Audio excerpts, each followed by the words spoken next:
Omar Benlala, 44 ans, est devenu écrivain sur le tard. Pourtant, il écrit depuis sa tendre adolescence. Ménilmontant est son fief. Il est né et vit toujours dans ce quartier parisien. Son dernier livre retrace la trajectoire de son père, l'exil de Bouzid Benlala de l'Algérie jusqu'en France. Première fois que père et fils posent des mots ensemble sur son parcours. Tu n'habiteras jamais Paris. Un livre à retrouver aux éditions Flammarion. Omar Benlala, merci d'être avec nous. Merci. Alors vous avez fait parler votre père, Bouzid Benlala, pendant un an sur son exil. Il est né en Algérie, arrivé à Paris en 1963, devenu maçon. Il a construit sa famille en France. Un parcours semé d'embûches comme pour beaucoup d'immigrés. Pourquoi il a fallu l'écrit pour que votre père se raconte ? Finalement, ça a été un projet qui s'est un petit peu imposé à lui-même. Lorsque j'ai écrit La Barbe, le premier livre, souvent on me demandait d'en dire plus sur mes parents. Comment est-ce que j'étais arrivé justement à l'expérience que je raconte dans La Barbe. Et j'avais énormément de commentaires et énormément de messages en ce sens. Et finalement, j'ai proposé à mon père justement de se raconter lui-même plutôt que de le faire moi-même. Et mon père s'est pris au jeu et c'est comme ça que ce livre en fait est arrivé. Et pourquoi l'écrit ? C'est quoi la force de l'écrit ? La force de l'écrit, c'est que ça reste. Et la force de l'écrit pour quelqu'un comme lui en fait qui finalement écrivait très peu. Mon père était analphabète. C'est quelque chose de très important, notamment le fait d'avoir son nom sur la couverture d'un livre. Et qu'est-ce qui fait que son histoire est restée si longtemps sous le tapis, si je peux m'exprimer ainsi ? Je pense que c'est un petit peu de ma faute, parce que j'étais un petit peu concentré sur ma propre histoire.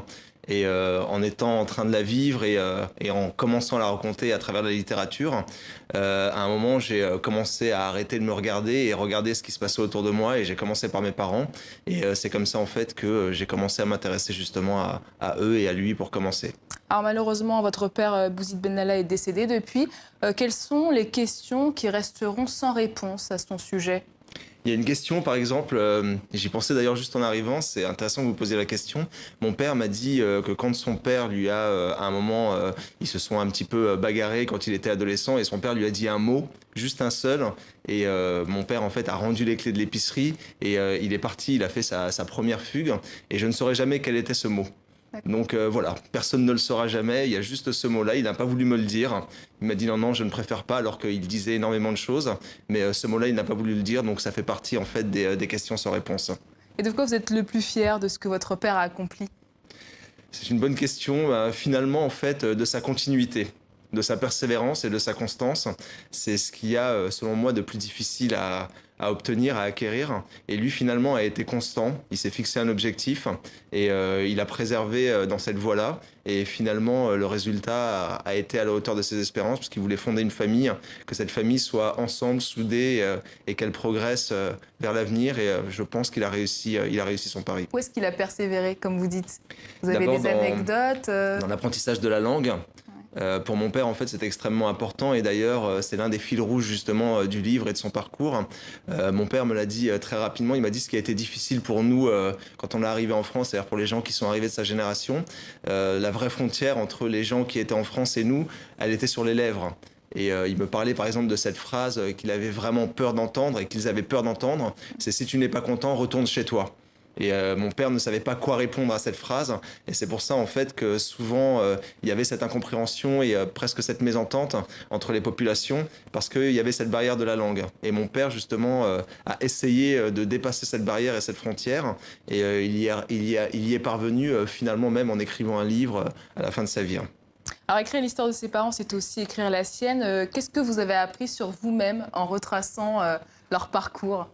J'ai appris que j'en connaissais finalement assez peu sur eux. Et finalement, je me suis rendu compte que j'avais tout à gagner à les rendre sensibles, à les rendre plus humains. C'est étonnant à dire quand on parle de ses parents, mais souvent on a l'impression en fait de les connaître, on a l'impression en fait de presque tout savoir d'eux, alors qu'en les interrogeant, on se rend compte finalement que ce sont presque des inconnus et qu'il manque justement cette action de les interroger. Comme disait mon père, si tu ne me poses pas la question, je ne te réponds pas. Donc j'ai appris en fait sur moi à aller vers ceux en fait que je ne connais pas ou que je pense connaître et que je gagne à connaître. Et vous vous êtes redécouvert par la même occasion ? Un petit peu, oui, De notamment en quelle fait manière? dans les expressions et puis aussi dans la manière et la vision en fait de voir les choses. Finalement, mon père était quelqu'un de très optimiste et quelqu'un qui regardait devant, quelles que soient finalement les difficultés. J'ai l'impression d'un petit peu lui ressembler à ce niveau-là. Et si j'aurais au moins gagné ça de lui, j'en suis ravi, hein. Alors, à travers ce livre, on redécouvre aussi un Paris des années 60, 70 qui a disparu. Quel souvenir vous garderez de cette période, de cette époque? Un souvenir finalement assez nostalgique, mais en même temps assez douloureux dans mon cas parce que j'ai découvert Paris en découvrant d'une certaine manière la rue, en commençant à traîner avec des copains quand on avait 14-15 ans.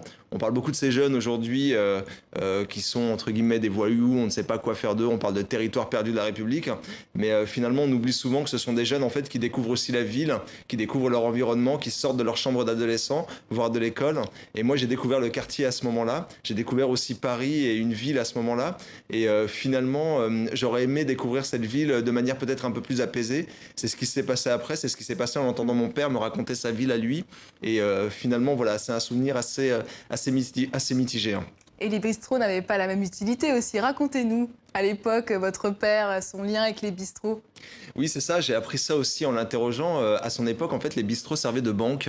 Les bistrots dans le quartier, donc dans l'Est parisien, étaient tenus par des Kabyles ou des Algériens. Et généralement, en fait, mon père m'a dit qu'il a eu son premier compte en banque dans les années 70, début des années 70, alors qu'il a commencé à travailler en France en 63. Et en fait, on laissait l'argent justement aux cafetiers et qui notaient sur un carnet les comptes des uns et des autres. Et les bistrots faisaient office de banque.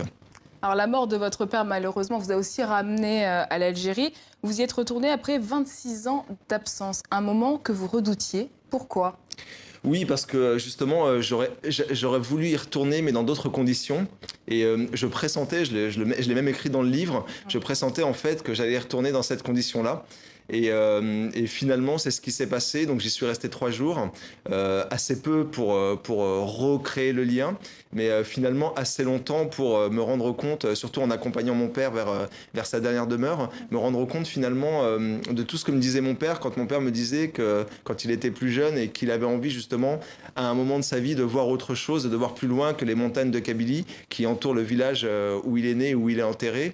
Et je suis content d'y avoir été en fait pour mieux comprendre ce qu'il a voulu me dire à ce moment-là. D'ailleurs, vous écrivez dans votre livre sur l'Algérie, j'ignore tout de cette culture que de prétendus experts en identité voudraient m'assigner. Je la redécouvre, je l'aime, mais pas d'un amour exclusif. Je n'ai pas envie de me raconter d'histoire. Ce rapport a-t-il évolué avec l'Algérie après le décès de votre père ou pas?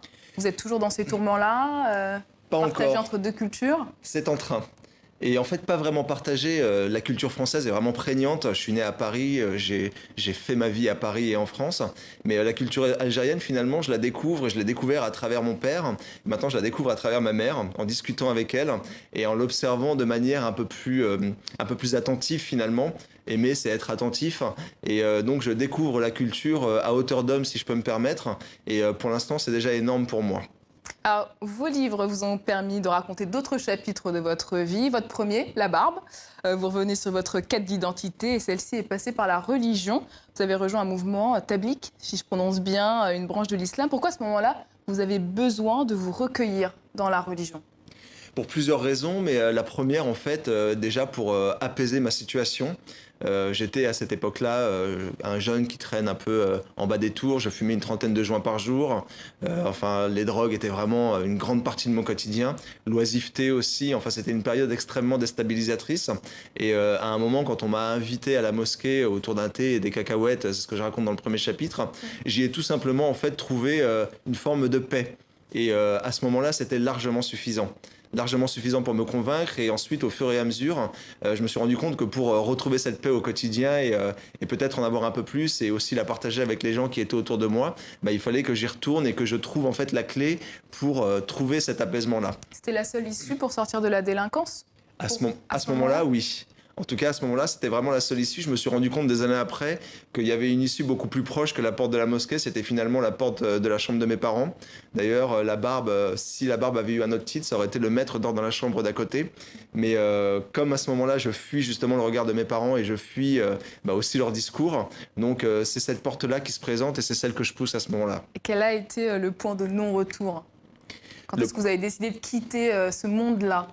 C'est Ça a été quand quoi le justement, déclic? une fois de plus, c'est encore une fois lié à mes parents, quand mon père arrive à la retraite et qu'il a beaucoup plus de temps justement à passer chez lui et que je découvre en fait finalement quelqu'un que je voyais assez peu, ce qui est rentré du chantier, il était maçon, il était fatigué, il prenait son café, il dormait Mmh. et là je le vois, je discute avec lui, je me rends compte que c'est quelqu'un d'extrêmement drôle, de philosophe, qui a énormément de choses à m'apprendre et finalement je me dis bah, tous ces maîtres que je cherche à travers la planète et s'il n'était pas finalement juste à côté, de la chambre à côté une fois de plus. Et vous vous considérez aujourd'hui comme un islamiste repenti, ce terme qu'on entend très souvent aujourd'hui? Alors non, parce que je n'ai rien fait de mal, donc je n'ai pas à me repentir.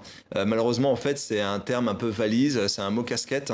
Et finalement, en fait, ce qui se passe, c'est que ce serait bien d'interroger justement les parcours dans leur entièreté pour se rendre compte en fait qu'il y a des vies dans les vies et des vies dans les parcours. C'est ce que je raconte dans La Barbe. À un moment, en fait, je suis à la mosquée à fond avec la barbe, mais juste après, je suis en discothèque sous acide, toujours avec la même barbe. Mmh. Et est-ce que je suis un islamiste repenti à ce moment-là, quand je danse sur de la techno en after?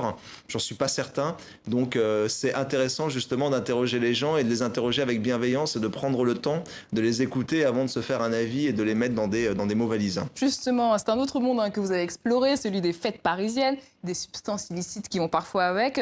Il faut ces égarements pour se retrouver enfin, pour se chercher en fait.